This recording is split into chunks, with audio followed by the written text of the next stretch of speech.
Hey guys, welcome to my channel. If you are new, my name is Allis. Thank you guys so much for stopping by, and if you are not new, then welcome back to my channel. Guys, it has been so long, at least longer than I would have wanted it to be, for a new video. First of all, if you don't follow me on Instagram, then you need to go get your little happy butt over there, because that is where I pretty much do all of my updates. I updated you guys on Instagram and I let you guys know that I was going to go on a little bit of a hiatus, just like a little bit of a social media cleanse that included YouTube, because that does consume a lot of my time as well. I really just wanted to focus that time around the holidays and Christmas and all that to just be with my family and just really give them the attention that I feel like I don't, because I'm so focused on the things that I'm doing most of the time. So anyways, all of that to say that I am back. I've been like watching other people's videos and Vlogmas, and I'm just sitting there like, I miss posting. But you know what, at the same time I was like, no, like I'm happy I get to just really sit down from a viewer's perspective and not be on here as a creator, you know, putting so much pressure on myself. I'm saying this like I've been gone for a year. I've only been gone for 2 weeks, but anyways, it was a long time for me, okay, because I've been consistent for a while now, so I feel like 2 weeks, 2 to 3 weeks is a long time of me not posting anything. This is definitely not going to be like a regular, you know, like instructional video of that sense. It's not gonna be a makeup tutorial. It's definitely not gonna be a fashion video either. It's definitely just gonna be like a sit down talking video. I'm hoping that you guys are here for the laid back vibes. What the hell just happened with my hair? I feel like I just like yanked a whole piece of it out. Yeah. It is New Year's Eve. I just wanted to kick off my very last video for 2018-19. Oh my god, 2019. I was gonna say 2017 there for a second. Y'all, I'm really losing it right now. Woo! Alright, get me my coffee! Guys, in this video, I wanted to talk to you guys briefly about how to get it together in 2020. Things that you can do to stay organized, to stay on track, mindset shifts, that's like a tongue twister right there. Say that 5 times really fast. Mindset shifts, mindset blah, blah, blah. Bruh. And mindset shifts, there we go, that will definitely help, you know, change your perspective and the way that you look at things. 10 years ago, I guarantee you we were all looking at a whole lot of different things. We were in such different places in our lives, and it just sounds crazy to say that we are literally entering a new decade. It's just gonna be a laid back video. Grab some coffee, grab some wine, grab some Doritos. Okay, girl, whatever it is that you are feeling right now, grab some Hershey's. Y'all, honestly, I could use some Hershey's because Aunt Flo is deep in me right now, and I'm really craving some chocolate. That's really where I'm at right now in life. This is a long enough intro. Let's go ahead and dive into some of my tips and tricks and ideas and things that y'all need to start doing. Get it together in 2020.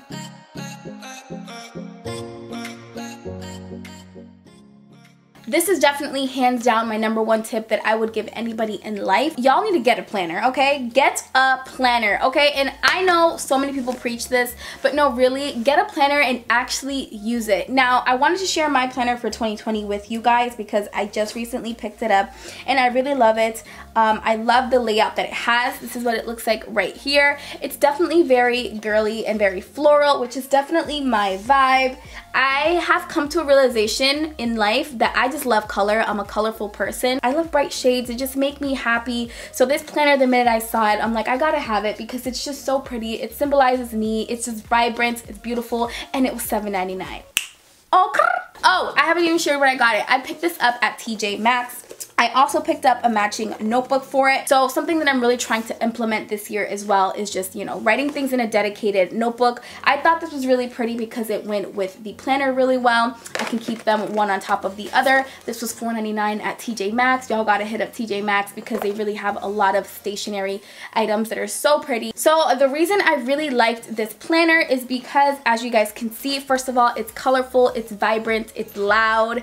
I love that because it just really just draws me to it. It makes me want to write in it, honestly. Really nice. I never ever splurge when it comes to planners. I've always bought them either at TJ Maxx, Marshalls, or Amazon, and I've never paid like more than $20 for a planner. I just feel like there's no need to. There's so many good ones out there, and they're really, really good prices. Anyways, my first tip is definitely, most definitely, hands down, get a planner this year, actually use it, be intentional about it, write down all of the things that you plan on doing, on getting done. I'm very big on lists and checklists and just really making sure that I'm checking all the things off actually.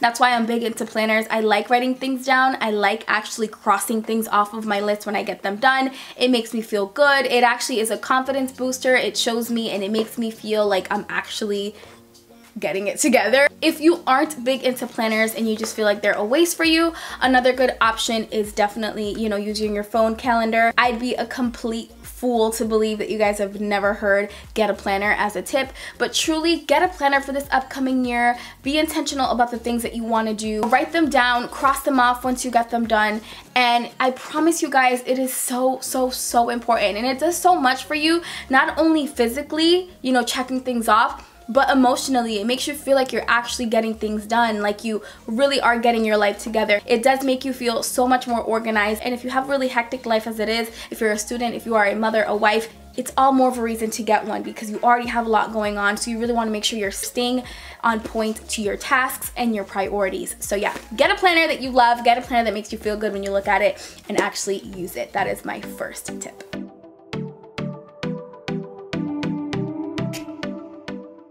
Set realistic goals for yourself and to be real with yourself. A lot of times I used to live in like this fantasy world and set these crazy, astronomical, unattainable goals for myself, and then that would turn into me not actually reaching those goals, and then me being so upset with myself, so disappointed in myself, so hard on myself for not getting those things done. So in turn, what I've been doing the past few months is just being a whole lot more real with myself and setting realistic and attainable goals for myself. At the end of the day, I know what I can achieve. I'm the driving force of my own life, and at the end of the day, I need to take charge of my own life, and the way that I can do that is to just be real with myself, be honest with myself, stop living in this fantasy world, and setting these goals for myself that are just so far-fetched and so unattainable for my life right now. So I'll give you guys an example. I had set a goal for myself that come July of 2019 that I would have my student loans paid off.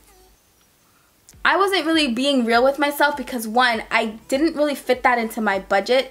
Two, I couldn't afford to pay off my student loan within 6 months, like hell no. And three, like I had just finished school, like girl, like give yourself some time to like really get yourself situated so that you can have your student loans paid off. Like I didn't do really much of anything to get that goal met. That was a really far-fetched goal. So what happened come July when my student loans weren't paid off?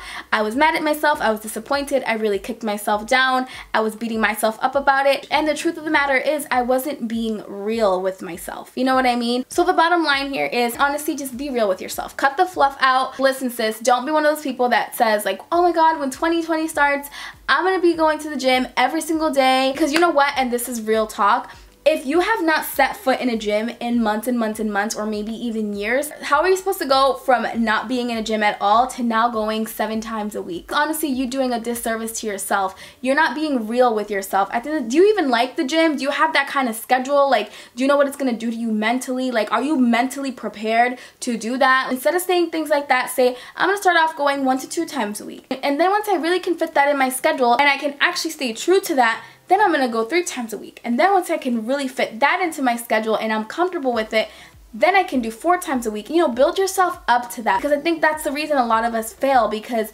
you're all or nothing. You start off gun-ho and then you just dwindle and you completely let yourself down. So be real with yourself, and this goes for me too. I've done it many times, and I'm a very all or nothing type of person with certain things. So definitely very long-winded there, but absolutely be real with yourself and set realistic goals.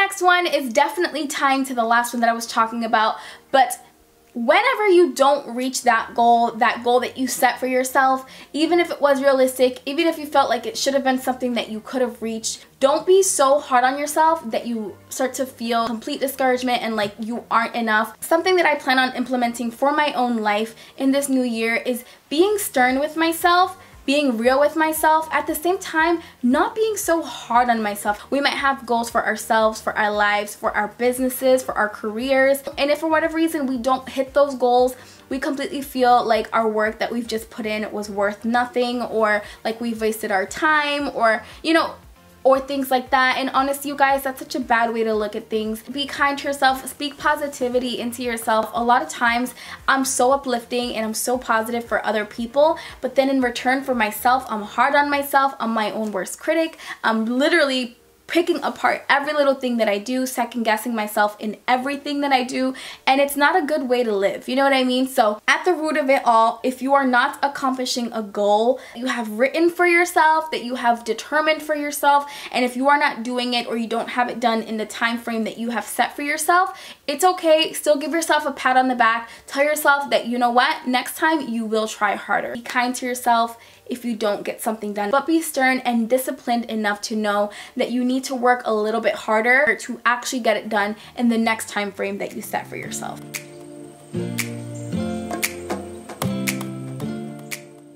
Guys, so my last one is going to be my most important one.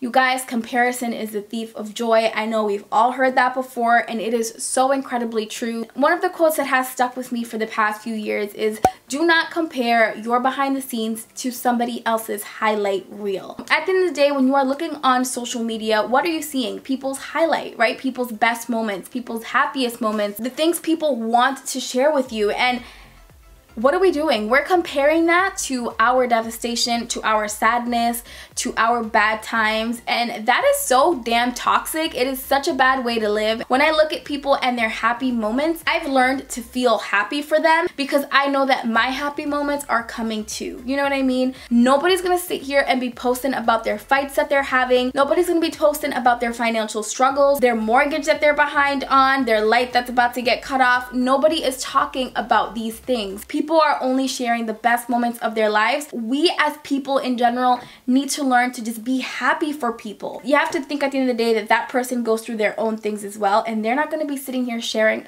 their struggles. You know what I mean? They're only going to be sharing their great times. I just feel like we just need to learn that.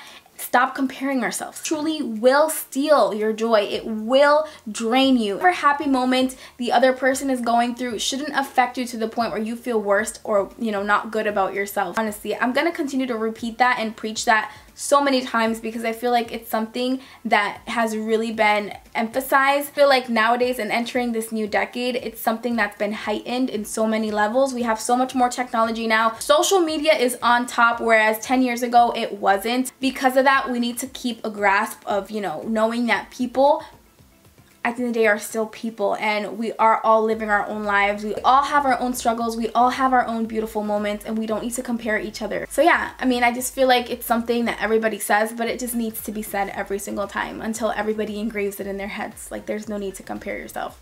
Alright, you guys, and that's gonna complete this video. I hope that you guys enjoyed it. I hope that you're going to be applying some of these to your own life for this upcoming year. Remember, 2020 is not only a new year, it is a start to a new decade. By the end of 2020, you're going to look back and there will be so many different changes in your life. So make them good ones. Have a new mindset for this upcoming year. Let go of those toxic traits, people, and just things in your life that aren't serving you in this moment. I hope that you guys enjoyed this video. It definitely wasn't like any of my other content, and I don't really plan on doing anything else like this. This is definitely completely off topic, but I feel like where we are entering a new decade, I wanted to take a moment to just bring everything in and talk about the things that I will be implementing for myself for this new year, and I just felt like it would be right to share it with you guys as well. I hope everybody has a happy new year. I know that 2020 is going to bring so many good things for so many people. I hope everybody has fun celebrating on New Year's Eve. I want to thank you guys so much for watching this video, and I'll see you in my next one. Bye.